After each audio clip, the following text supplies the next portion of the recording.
Today is the day your life turns around. Whether you know it or not, this message you're about to hear has magical quality about it. It seems that everyone who has heard it has had something profound happen in his or her life, something great. It seems to come into people's lives at just the right time. However you came across this message, it has found you. I'm certainly grateful it found me. You may not have heard my voice before, but by the end of this story, I know you'll know who I am. You see, human potential can happen at any time. I can just give you my experience and hope it's something that you can hook on to. Many years ago, I was in a desperate situation. All of a sudden, everything I believed in, I thought was false. Each and every one of us goes through that kind of stuff. I was in what I thought was a successful business one day, and the next day, because of the economy as far as I was concerned, I was wiped out. I fell out of the sky and went bankrupt. And immediately I felt so bad about myself that I wanted to dust myself, because I thought my self-worth and my net worth were the same, which now I can tell you unequivocally are not. I came to the realization that I was trying to be someone else and not myself. I wanted to do everything, but I didn't know who I was or what life was even about. I'd lost my true sense of purpose. I was too young, too inexperienced, too unseasoned. I felt upside down. I had a double master's degree and went out to unload toilet paper off a railroad car for $2.14 an hour. My self-esteem, if our grading on a scale of 1 to 10, was at a -2 or even 3. It was just a short time after working there that I remembered a very special message I once heard that had just wowed my soul. I searched desperately for the cassette that a friend had once given me. Matter of fact, it is the same message you're going to hear shortly. I found the tape, sat back, listened to it again and again, and slowly my attitude shifted. I felt relieved, relaxed, like I had a chance to begin again. When this message first got out, everyone wanted to hear it. Years later, there's still an incredible demand for it. You see, as I was reminded that human potential could happen at any time, this message changed my life and my way of thinking. My hope is that it does the same for you without having to hit the bottom I did. I'm Mark Victor Hansen, and you may know me as a co-author of the popular, world-renowned Chicken Soup for the Soul and 1 Minute Millionaire series. In some ways, that story seems like far-away time, and in some ways, it seems like it just happened yesterday. As I was at my desk today, I contemplated the new, exciting, and sometimes scary lifestyle revolution of which we are a part. Daily, I'm told by people how their life is ever-changing and how unpredictable it is for them. Indeed, we find ourselves living much differently than the past generations. We live longer. We experience much, much more of what life has to offer. Major changes have occurred, like how we raise our children versus how we were raised, how we care for and nourish ourselves, how to develop our career path, and due to corporate downsizing, restructuring, and mergers, we have to adjust, often changing careers 3 or 4 times during our life. Sometimes we even make this change because our interests change. It seems everything from relationships to home life, to our need for new skill development, our search for spirituality, and even our retirement brings on changes that create anxiety and, more positively stated, excitement in our lives. So I thought for a while, what advice could I give someone? How could I help them? Where could they turn? What should they do? And then it came to me. I recalled the message that for decades has held the secret of transforming life itself. It was delivered by the Dean of Personal Development, EARL Nightingale. The message was called The Strangest Secret. Now, Earl was no ordinary man. Rather, he was a man of creative genius, a world-renowned author and speaker, a man with enormous scope and knowledge. He was literally a man who inspired everyone who came in contact with him. On December 7th, 1941, Earl was at Pearl Harbor, in a lookout tower on a battleship Arizona. 1,000 men died in the Arizona. Earl was one of only 100 who survived. After the war, Earl worked in the radio industry in both Phoenix and Chicago. He also owned his own insurance business. In 1956, he recorded a message for his insurance sales force. That message, The Strangest Secret, is what has become one of the most famous recordings ever made. The Strangest Secret has sold millions of copies and is the only gold record ever achieved within a spoken word industry. Its message is simple yet profound and powerful. The Strangest Secret inspired so many people throughout the world that it is actually credited for launching the spoken word industry. For the next few moments, I invite you to sit back and relax. However, be prepared to have something deep inside of you get exposed, stirred, enriched. This could be the discovery that enables you to do literally everything and anything you wish to do smoothly and creatively for the rest of your life. Over the years, this discovery has been shared with anyone who would listen, and tremendous transformations have taken place for those who have followed the simple steps contained within this 30-minute message. Men and women who worked in companies rose to positions of senior management, becoming presidents and CEOs. People in politics have won elections. Salespeople have earned record-breaking commissions. Self-employed professionals and consultants attracted new clients and increased their incomes. Business owners saw their businesses and profits rise. People who were stuck in a wrong job have found their true calling. Those who dreamt of being their own boss discovered the springboard that led to their success. But the position, money, and visible signs of success were only a small part of what these people really gained. Now you will make alike discoveries as Earl Nightingale uncovers the strangest secret in the world for you too. His message is as valuable and pertinent today as it has ever been. For all of you who follow it, be prepared to leap to the top, and we'll see you there. Now here is my friend, Earl Nightingale. I'd like to tell you about the strangest secret in the world. Some years ago, the late Nobel Prize-winning Dr. Albert Schweitzer was being interviewed in London, and a reporter asked him, "Doctor, what's wrong with men today?" And the great doctor was silent a moment, and then he said, "Men simply don't think." It's about this that I want to talk with you. We live today in a golden age. This is an era that man has looked forward to, dreamed of, and worked toward for thousands of years. But since it's here, we pretty well take it for granted. We in America are particularly fortunate to live in the richest land that ever existed on the face of the earth, a land of abundant opportunity for everyone. But do you know what happens? Well, let's take 100 men who start even at the age of 25. Do you have any idea what will happen to those men by the time they're 65? These 100 men who all start even at the age of 25 believe they're going to be successful. If you ask any one of these men if he wanted to be a success, he'd tell you he did. And you'd notice that he was eager toward life, that there was a certain sparkle to his eye, an erectness to his carriage, and life seemed like a pretty interesting adventure to him. But by the time they're 65, 1 will be rich. 4 will be financially independent. 5 will still be working.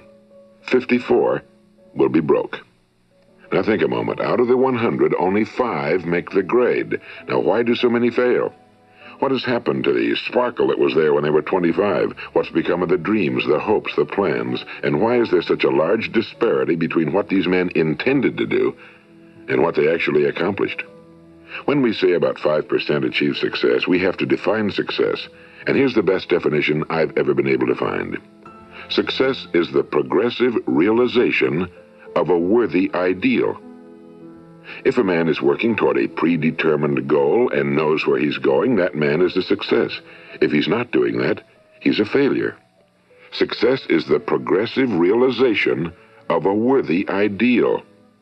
Rollo May, the distinguished psychiatrist, wrote a wonderful book called Man's Search for Himself. And in this book he says, the opposite of courage in our society is not cowardice. It is conformity. And there you have the trouble today. It's conformity, people acting like everyone else without knowing why, without knowing where they're going. Now think of it. In America right now, there are over 18 million people 65 years of age and older. And most of them are broke. They're dependent on someone else for life's necessities. Now, we learn to read by the time we're 7. We learn to make a living by the time we're 25. Usually by that time, we're not only making a living, we're supporting a family. And yet by the time we're 65, we haven't learned how to become financially independent in the richest land that has ever been known. Why? We conform. And the trouble is that we're acting like the wrong percentage group, the 95 who don't succeed. Now, why do these people conform? Well, they really don't know. These people believe that their lives are shaped by circumstances, by things that happen to them, by exterior forces. They're outer-directed people. A survey was made one time that covered a lot of men, working men, and these men were asked, "Why do you work? Why do you get up in the morning?" 19 out of 20 had no idea. If you ask them, they'll say, well, everyone goes to work in the morning, and that's the reason they do it, because everyone else is doing it. Now let's get back to our definition of success. Who succeeds? The only person who succeeds is the person who is progressively realizing a worthy ideal. He's the person who says, I'm going to become this, and then begins to work toward that goal. I'll tell you who the successful people are. A success is the school teacher who's teaching school because that's what he or she wants to do. The success is the woman who's a wife and mother because she wanted to become a wife and mother and is doing a good job of it. The success is the man who runs the corner gas station because that was his dream. That's what he wanted to do. The success is the successful salesman who wants to become a top-notch salesman and grow and build with his organization. A success is anyone who is doing deliberately a predetermined job because that's what he decided to do deliberately. But only 1 out of 20 does that. That's why today there isn't really any competition unless we make it for ourselves. Instead of competing, all we have to do is create. You know, for 20 years, I looked for the key which would determine what would happen to a human being. Was there a key I wanted to know which would make the future a promise that we could foretell to a large extent? Was there a key that would guarantee a person's becoming successful if he only knew about it and knew how to use it? Well, there is such a key, and I've found it. Have you ever wondered why so many men work so hard and honestly without ever achieving anything in particular, and others don't seem to work hard and yet seem to get everything? They seem to have the magic touch. You've heard them say that about someone. Everything he touches turns to gold. And have you ever noticed that a man who becomes successful tends to continue to become successful? And on the other hand, have you noticed how a man who's a failure tends to continue to fail? Well, it's because of goals. Some of us have goals, some don't. People with goals succeed because they know where they're going. It's that simple. Think of a ship leaving a harbor, and think of it with the complete voyage mapped out and planned. The captain and crew know exactly where it's going and how long it'll take. It has a definite goal. Now, 9,999 times out of 10,000, it will get to where it started out to get. Now, let's take another ship, just like the first, only let's not put a crew on it or a captain at the helm. Let's give it no aiming point, no goal, no destination. We just start the engines and let it go. I think you'll agree with me that if it gets out of the harbor at all, it will either sink or wind up on some deserted beach, a derelict. It can't go anyplace because it has no destination and no guidance, and it's the same with a human being. Take the salesman, for example. There's no other person in the world today with the future of a good salesman. Selling is the world's highest paid profession, if we're good at it and if we know where we're going. Every company needs top-notch salesmen, and they reward those men. The sky's the limit for them. But how many can you find? Someone once said the human race is fixed, not to prevent the strong from winning, but to prevent the weak from losing. The American economy today can be likened to a convoy in time of war. The entire economy is slowed down to protect its weakest link, just as the convoy had to go at the speed that would permit its slowest vessel to remain in formation. That's why it's so easy to make a living today. It takes no particular brains or talent to make a living and support a family today. So we have a plateau of so-called security, if that's what a person's looking for. But we do have to decide how high above this plateau we want to aim. Now let's get back to the strangest secret in the world, the story that I wanted to tell you today. Why do men with goals succeed in life and men without them fail? Well, let me tell you something which, if you really understand it, will alter your life immediately. If you understand completely what I'm going to tell you from this moment on, your life will never be the same again. You will suddenly find that good luck just seems to be attracted to you. The things you want just seem to fall in line, and from now on you won't have the problems, the worries, the gnawing lump of anxiety that perhaps you've experienced before. Doubt, fear, well, they'll be things of the past. Here's the key to success and the key to failure. We become what we think about. Now let me say that again. We become what we think about. Throughout all history, the great wise men and teachers, philosophers and prophets have disagreed with one another on many different things. It's only on this one point that they are in complete and unanimous agreement. Listen to what Marcus Aurelius, the great Roman emperor, said. A man's life is what his thoughts make of it. Disraeli said this: "Everything comes if a man will only wait.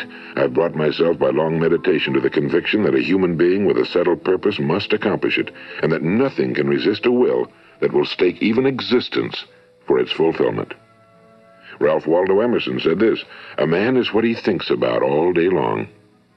William James said, "The greatest discovery of my generation is that human beings can alter their lives by altering their attitudes of mind." And he also said, "We need only in cold blood act as if the thing in question were real, and it will become infallibly real by growing into such a connection with our life that it will become real.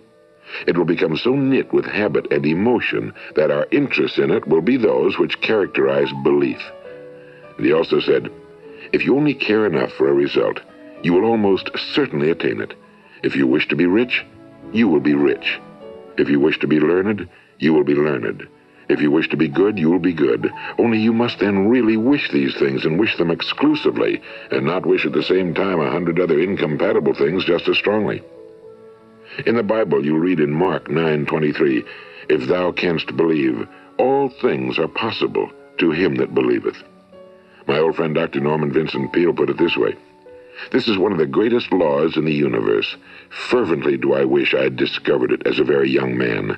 It dawned upon me much later in life, and I found it to be one of the greatest, if not my greatest discovery outside of my relationship to God. The great law, briefly and simply stated, is that if you think in negative terms, you will get negative results. If you think in positive terms, you will achieve positive results. That is the simple fact," he went on to say, "which is at the basis of an astonishing law of prosperity and success. In 3 words, believe and succeed." William Shakespeare put it this way: "Our doubts are traitors and make us lose the good we oft might win by fearing to attempt." George Bernard Shaw said, "People are always blaming their circumstances for what they are. I don't believe in circumstances. The people who get on in this world are the people who get up and look for the circumstances they want, and if they can't find them, make them." Well, it's pretty apparent, isn't it? And every person who discovered this for a while believed that he was the first one to work it out. We become what we think about. Now, it stands to reason that a person who's thinking about a concrete and worthwhile goal is going to reach it, because that's what he's thinking about, and we become what we think about. Conversely, the man who has no goal, who doesn't know where he's going, and whose thoughts must therefore be thoughts of confusion and anxiety and fear and worry, becomes what he thinks about. His life becomes one of frustration and fear and anxiety and worry.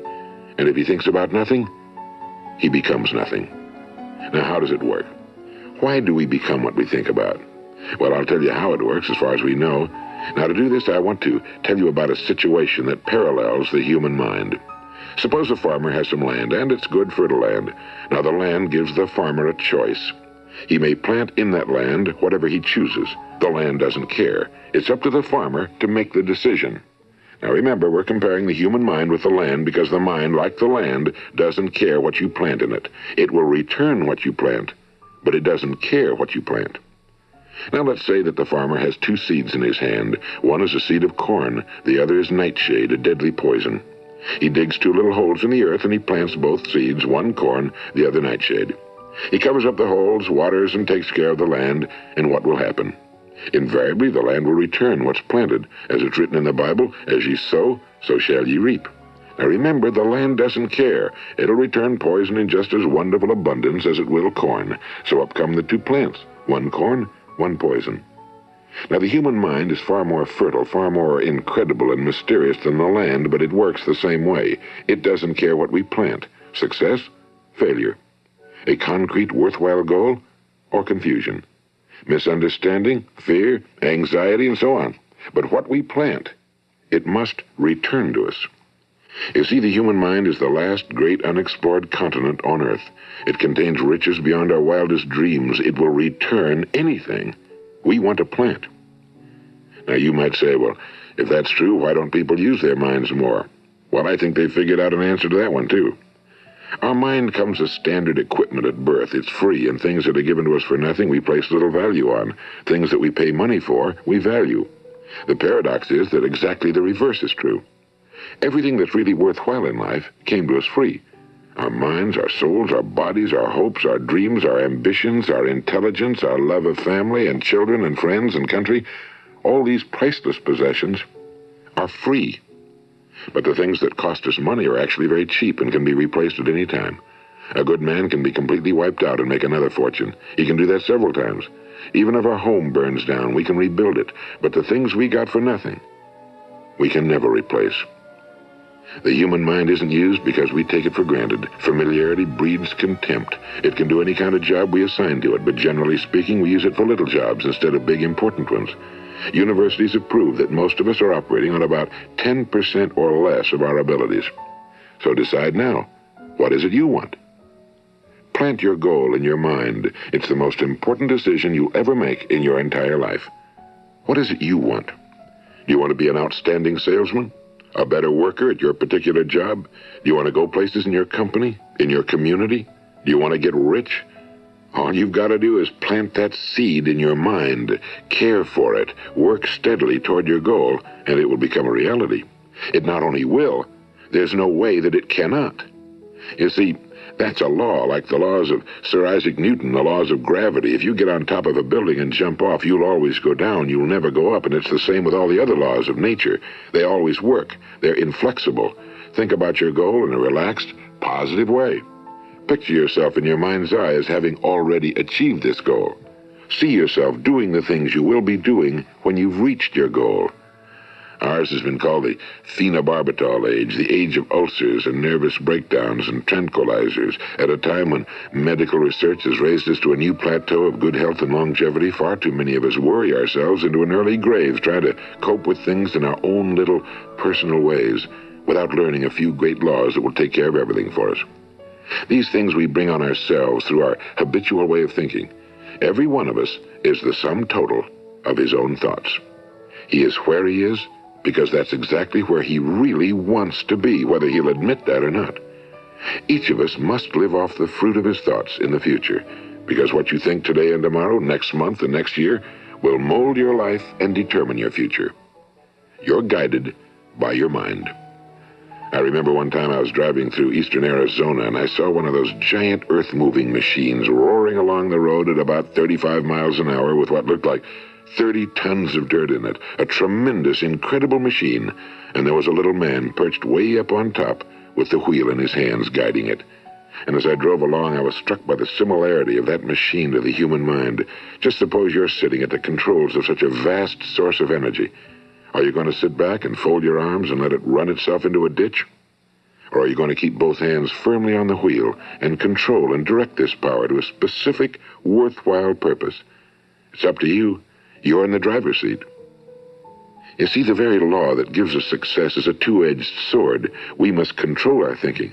The same rule that can lead a man to a life of success, wealth, happiness, and all the things he ever dreamed of for himself and his family. That very same law can lead him into the gutter. It's all in how he uses it, for good or for bad. This is the strangest secret in the world. Now, why do I say it's strange, and why do I call it a secret? Actually, it isn't a secret at all. It was first promulgated by some of the earliest wise men, and it appears again and again throughout the Bible, but very few people have learned it, understand it. That's why it's strange, and why for some equally strange reason it virtually remains a secret. I believe that you could go out and walk down the main street of your town and ask one man after another what the secret of success is, and you probably wouldn't run into one man in a month who could tell you. Now, this information is enormously valuable to us if we really understand it and apply it. It's valuable to us not only for our own lives, but the lives of those around us, our families, employees, associates, and friends. Life should be an exciting adventure. It should never be a bore. A man should live fully, be alive. He should be glad to get out of bed in the morning. He should be doing a job he likes to do because he does it well. One time I heard Grove Patterson, the great late editor-in-chief of the Toledo Daily Blade, make a speech, and as he concluded his speech, he said something I've never forgotten. He said, "My years in the newspaper business have convinced me of several things. Among them, that people are basically good, and that we came from someplace and we're going someplace. So we should make our time here an exciting adventure. The architect of the universe didn't build a stairway leading nowhere." And the greatest teacher of all, the carpenter from the plains of Galilee, gave us the secret time and time again. As ye believe, so shall it be done unto you. I've explained the strangest secret in the world and how it works. Now, on this side, I want to explain how you can prove to yourself the enormous returns possible in your own life by putting this secret to a practical test. I want you to make a test that will last 30 days. It isn't going to be easy, but if you'll give it a good try, it will completely change your life for the better. Now, back in the 17th century, Sir Isaac Newton, the English mathematician and natural philosopher, gave us some natural laws of physics which apply as much to human beings as they do to the movement of bodies in the universe. And one of these laws is that for every action, there is an equal and opposite reaction. Simply stated, as it applies to you and me, it means we can achieve nothing without paying the price. The results of your 30-day experiment will be in direct proportion to the effort you put forth. To be a doctor, you must pay the price of long years of difficult study. To be successful in selling, and remember that each of us succeeds to the extent of his ability to sell. Selling our families on our ideas, selling education in schools, selling our children on the advantages of living the good and honest life, selling our associates and employees on the importance of being exceptional people. To, of course, the profession of selling itself. But to be successful in selling our way to the good life, we must be willing to pay the price. Now, what is that price? Well, it's many things. First, it's understanding emotionally, as well as intellectually, that we literally become what we think about, that we must control our thoughts if we're to control our lives. It's understanding fully that as ye sow, so shall ye reap. Second, it's cutting away all fetters from the mind and permitting it to soar as it was divinely designed to do. It's the realization that your limitations are self-imposed and that the opportunities for you today are enormous beyond belief. It's rising above narrow-minded pettiness and prejudice.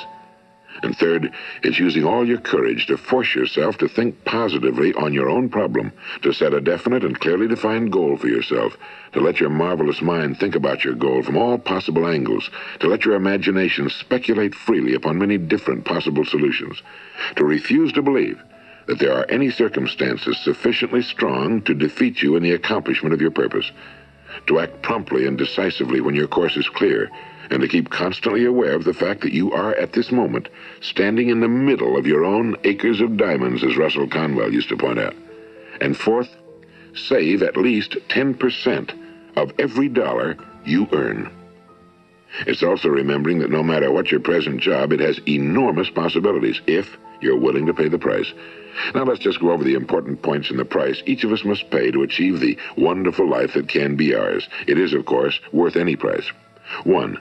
You will become what you think about. 2. Remember the word imagination and let your mind begin to soar. 3. Courage. Concentrate on your goal every day. 4. Save 10% of what you earn. And 5. Action. Ideas are worthless unless we act on them. Now, I'll try to outline the 30-day test I want you to make. Keep in mind that you have nothing to lose by making this test and everything you could possibly want to gain. There are two things that may be said of everyone.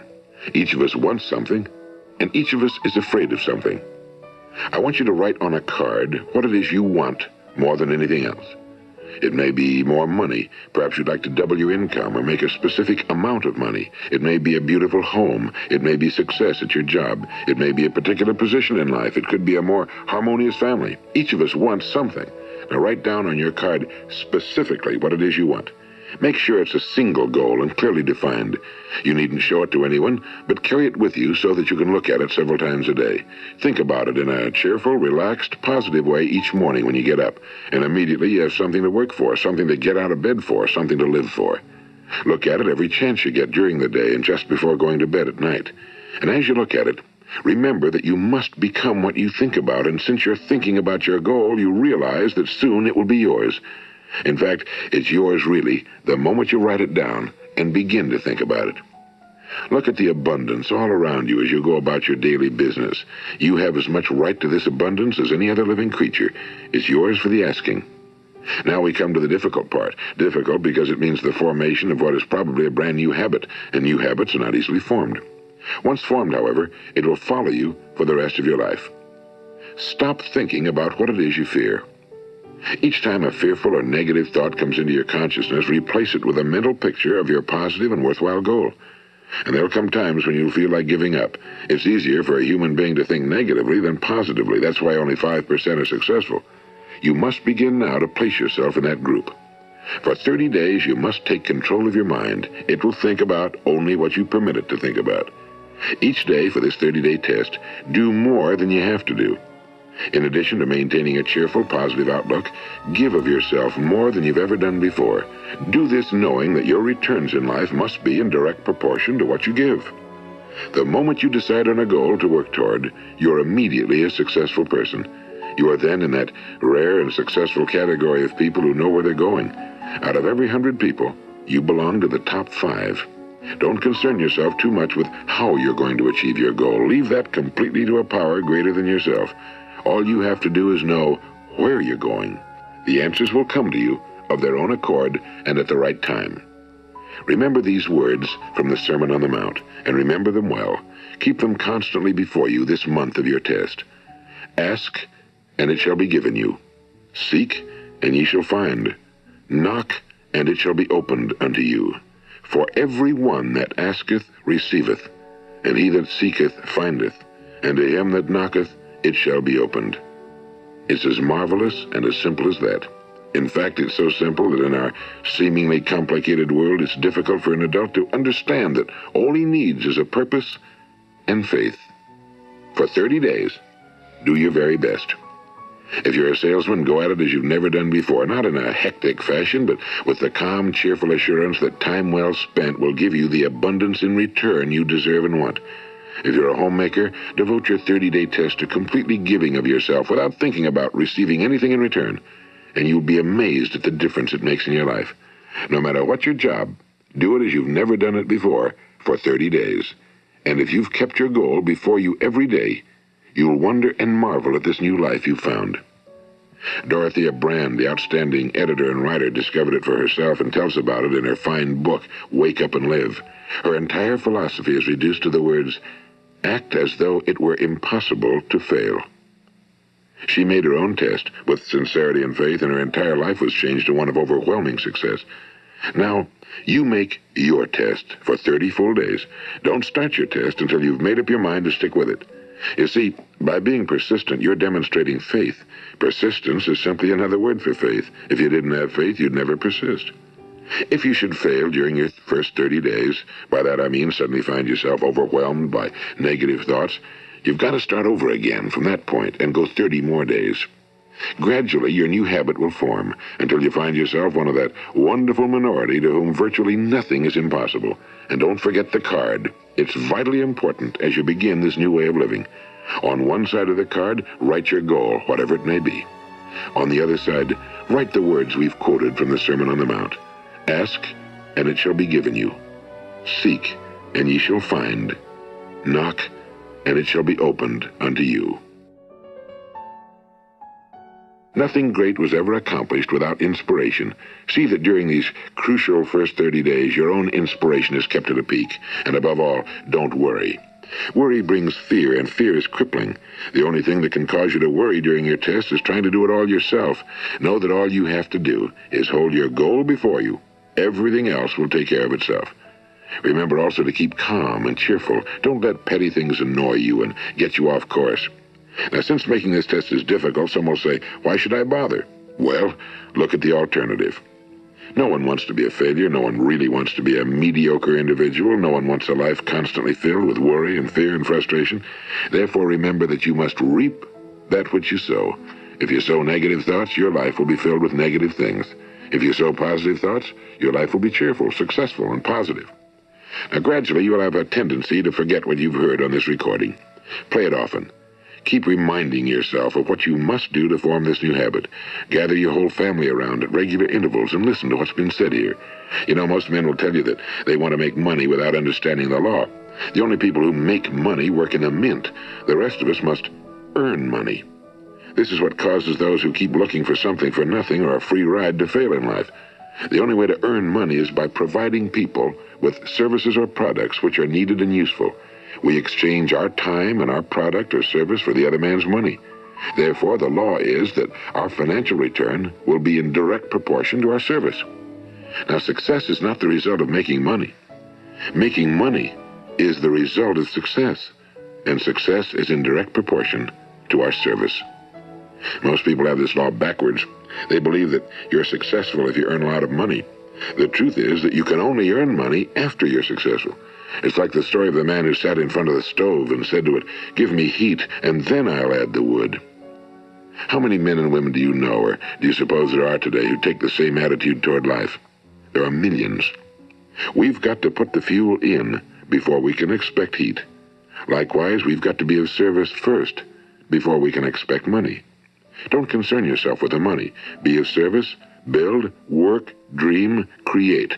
Do this and you'll find there's no limit to the prosperity and abundance that will come to you. Prosperity, is founded upon a law of mutual exchange. Any person who contributes to prosperity must prosper in turn himself.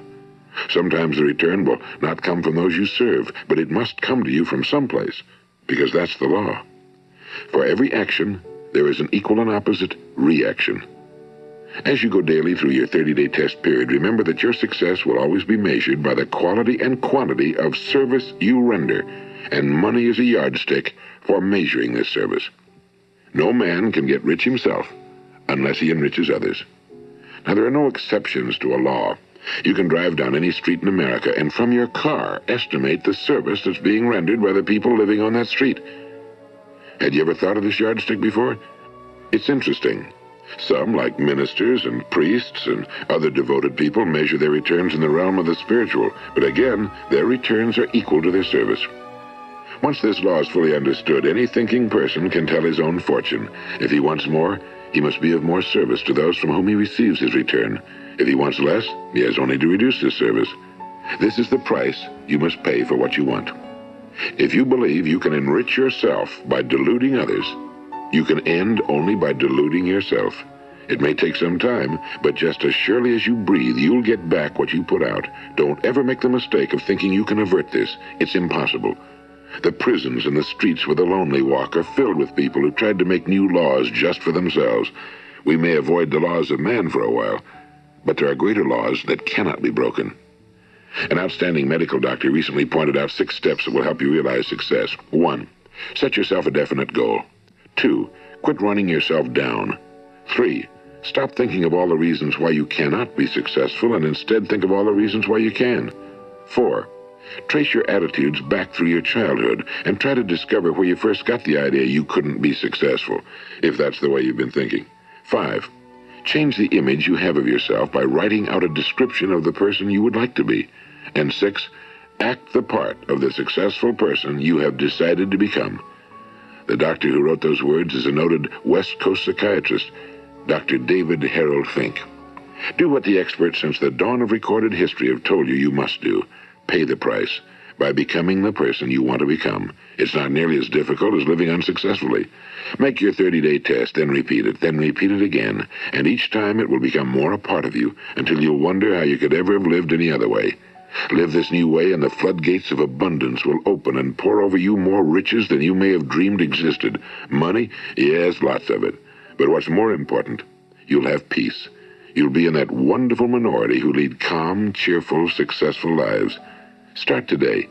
You have nothing to lose, but you have a whole life to win. This is Earl Nightingale, and thank you.